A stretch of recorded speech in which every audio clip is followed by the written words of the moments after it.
I'm always concerned when there is activity that may very well harm people or concern them in any way occurs, whether it's downtown or frankly anywhere else. That ought to be any mayor's goal, is to go without losing anyone's life.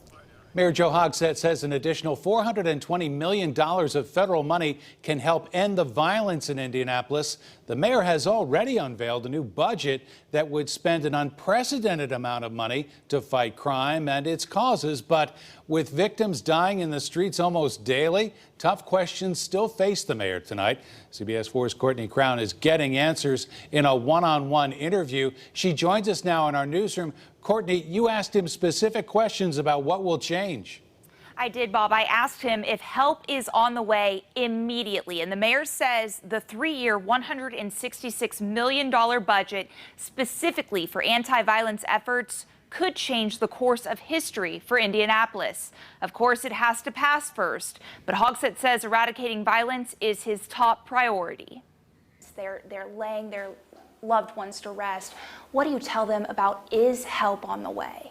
Well, yes, obviously it is. And it's going to be help that's on the way at levels and at a scope and at a scale that the city of Indianapolis has never before seen. Mayor Joe Hogsett says the $420 million Indy received from the federal government enhanced his budget plans to address crime. We probably wouldn't be having these conversations. We'd be having conversations about what our traditional operating budget in any particular year is able to afford and how we're going to try to stretch dollars. According to a report on Indy's gun violence problem, the National Institute for Criminal Justice Reform says Indy's homicide rate remains about 3 times higher than the national and statewide rates, and has since at least 2014.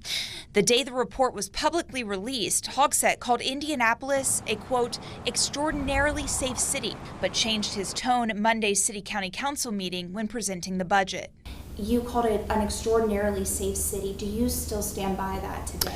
Well, perhaps my word usage wasn't the best that it could have been. I do think my remarks last night underscore the seriousness that I bring to this effort, calling it a scourge and a plague.